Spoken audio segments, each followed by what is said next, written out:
Oke, Assalamualaikum warahmatullahi wabarakatuh. Kembali lagi bersama saya Dinisha Fitri.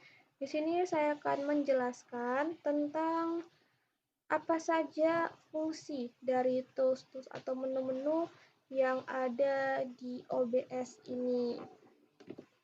Kita mulai dari file mungkin ya. Kita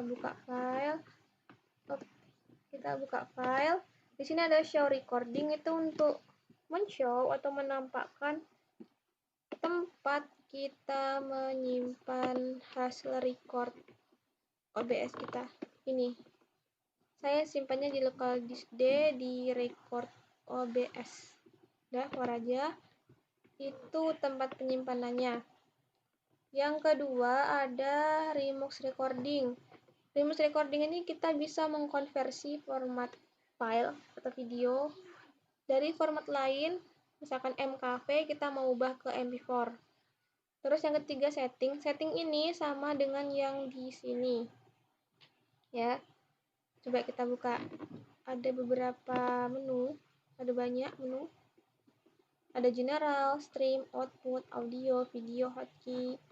Ini akan lebih paham mungkin sambil langsung praktek. Kalau seperti ini mungkin agak bingung. Nah, di sini saya akan jelaskan sedikit demi sedikit saja, karena tidak semuanya itu harus difahami secara teori.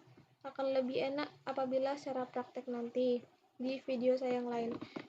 Misalkan di general ini ada language, kita mau ubah ke bahasa Indonesia, cukup klik saja. Tapi biasanya kalau kita nggak nge-record itu bisa. Rajni ini temanya.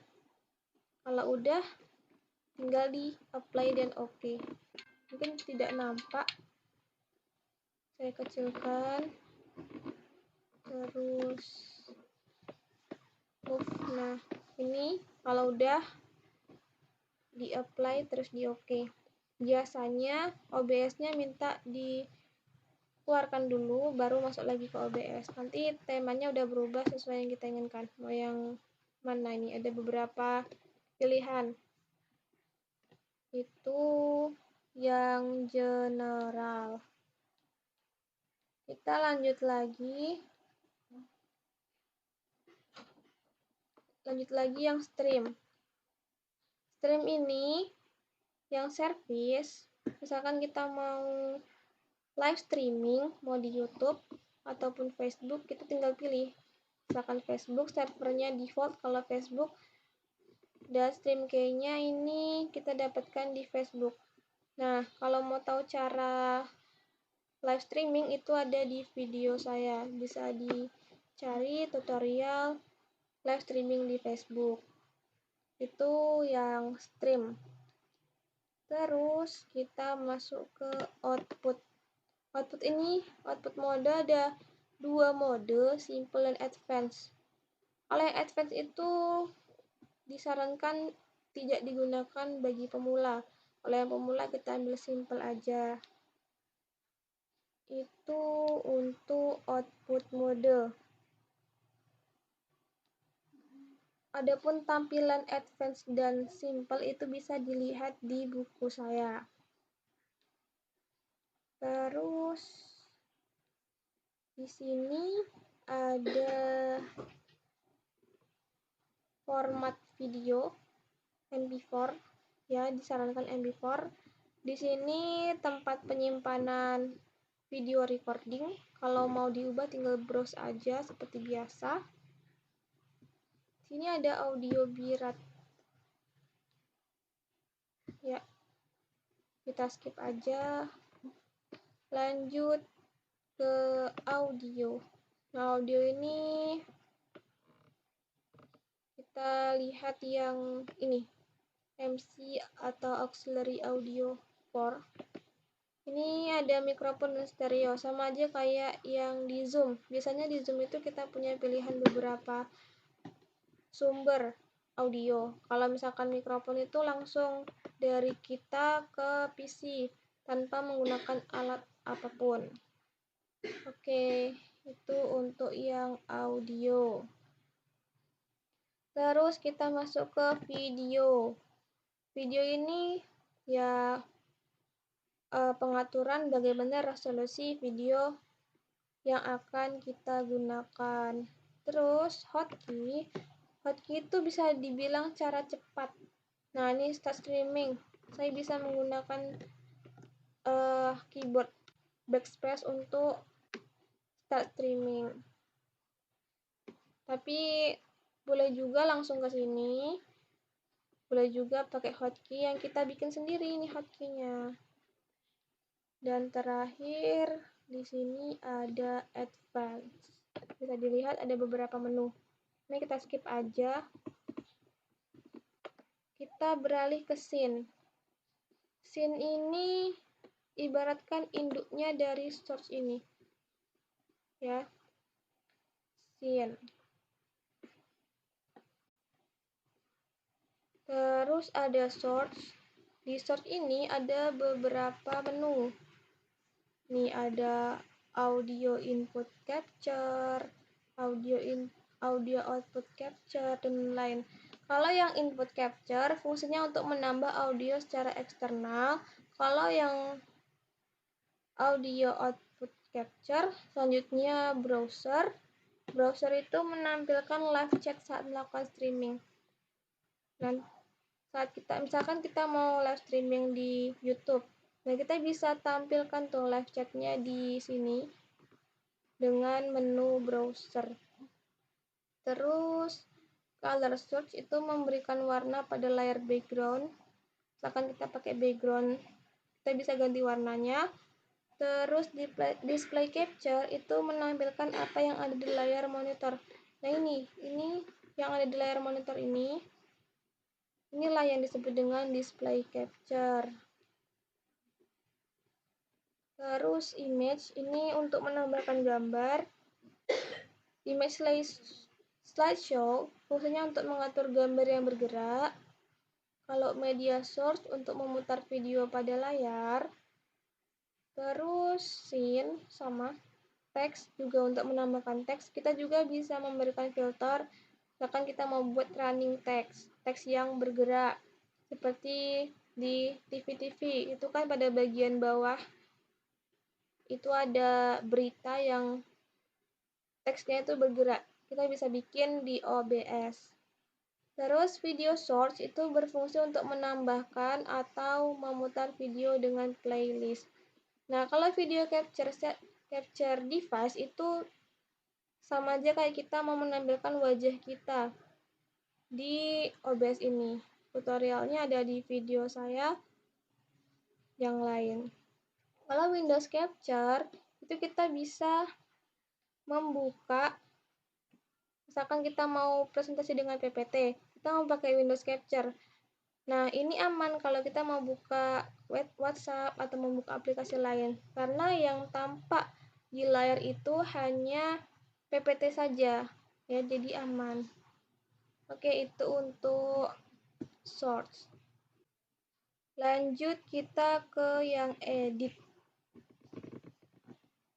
Balik lagi ke atas ya. Kalau undo untuk mengulangi perintah pada OBS, redo itu kebalikan dari undo. Kalau copy, kita mau mengcopy bagian yang ingin diduplikat. Setelah copy, kita paste. Terus transform. Kalau transform ini untuk memutar tampilan OBS. Biasanya tuh kita bisa putar. Nih, ada rotate 90 degrees. Ya. Terus kalau yang order ini untuk memindahkan layer sesuka kita. Bisa pakai ini langsung juga sih. Misalkan kita klik logo, kita klik edit. Nih, kita mau order, mau ke bawah. Nah, dia jadi ke bawah kan? Atau cara cepatnya kita pakai yang ini. Order, terus preview scaling. Kita lihat menetapkan ukuran tampilan, mau yang mana nih? Tinggal pilih. Kalau saya pakai scale to window. Terus lock preview. Untuk mengunci tampilan layar OBS di semua layer, terkunci layernya. Nggak ada yang bisa kita gerakkan, kecuali kita buka kuncinya di sini. Ataupun kita nonaktifkan yang ini. Terus kita lanjut ke view. View ini berfungsi untuk mengatur tampilan pada OBS kita. Misalkan mau full screen, kita pakai ini atau klik F11.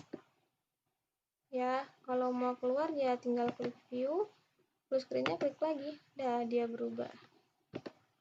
Oke, terus scene atau source list button. Ini kalau kita mau menampakkan list buttonnya yang bawah ini, akan kita matikan. Tuh, tidak tampak, kita tampakkan lagi. Terus source toolbar.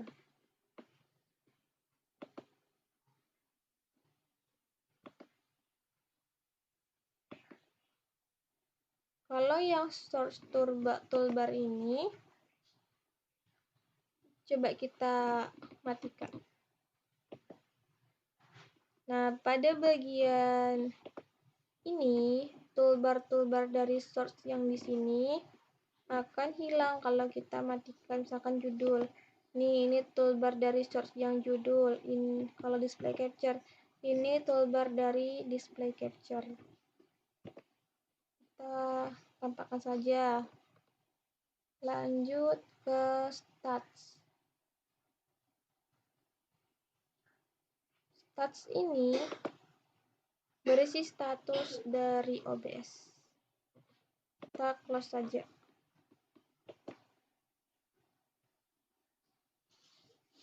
Lanjut lagi. Di view ini ada multi view full screen. Jadi ada view-nya tuh banyak. Nih. Kalau mau keluar tinggal ESC pada keyboard. Terus ada juga yang window, multi view tapi window. Dia cuman kecil aja di sini. Oke, kita close. Terus kita beralih ke dock. Dock ini punya banyak menu juga. Ada log UI. Tuh, yang sebelah sini nih. Kalau kita tidak centang, dia muncul. Tapi kalau kita lock, dia hilang. Ya, kalau reset UI ini, kalau kita mau reset si UI tadi. Terus kita lanjut ke custom browser doc. Ini fungsinya untuk menambah dokumen dengan cara mengetikkan nama dokumen di sini. Kalau kita mau tambahkan atau kita ketikkan URL-nya. Kita post saja. Terus scene. Jika kita ingin mengaktifkan kotak scene, maka tampilan layar akan seperti ini. Tapi kalau kita matikan, nih, jadi nggak tampak lagi scene-nya. Kita tampakkan lagi ya di docs. Kalau kita ingin menghilangkan source ini, hanya tidak tampak saja ya, bukan hilang. Nah, yang nampak cuma scene-nya aja. Oke, itu dari scene. Terus ada lagi audio mixer. Jika kita mengaktifkan audio mixer, maaf ini, audio mixer. Jika kita aktifkan, maka kotak audio yang ini akan tampak. Tapi kalau kita matikan, ya, dia hilang. Kita tambahkan lagi. Terus ada juga yang namanya scene transition. Nih. Ini scene transition-nya. Hilang kalau kita tidak aktifkan, tapi kalau kita aktifkan dia tampak. Terus kontrol. Kontrol, jika kita ingin mengaktifkan kontrol yang ini atau menampakkan, bukan mengaktif, menampakkan, maka kita harus mencentang kontrol yang di sini. Tapi kalau kita ingin hilangkan, ya klik saja. Kalau start itu sama aja kayak yang di view. Oke, profil. Kalau profil itu bisa dilihat di buku saya, ada beberapa menu. Ada new untuk membuat lembar OBS Studio baru. Ini tidak bisa diklik, mungkin karena saya sedang nge-record. Yang kedua itu ada duplikat. Fungsinya untuk menduplikat salinan lembar kerja OBS. Terus rename untuk mengganti nama lembar kerja OBS nih, yang di sini. Yang di sini. Dan terus remove untuk menghapus lembar kerja OBS. Ada juga import untuk membuka file yang sudah diekspor. Kalau export berfungsi untuk menyimpan atau mencadangkan lembar kerja OBS Studio. Itu profil. Intinya dia ada di sini. Terus kita buka juga scene collection. Ini ada banyak juga dan tidak jauh beda dengan profile. Kalau tools ini kita fokusnya ke beberapa menu di sini. Kita skip saja. Terus di help. Ini kalau kita perlu bantuan, kita bingung, kita bisa klik help. Terus di sini ada yang namanya check for update. Kalau kita mau ngecek apakah si OBS ini sudah yang paling update atau belum, kita bisa klik yang tadi. Oke. Itulah beberapa fungsi dari tools yang ada di Open Broadcaster Software atau OBS Studio. Sekian dan terima kasih. Terima kasih telah menonton. Wassalamualaikum warahmatullahi wabarakatuh.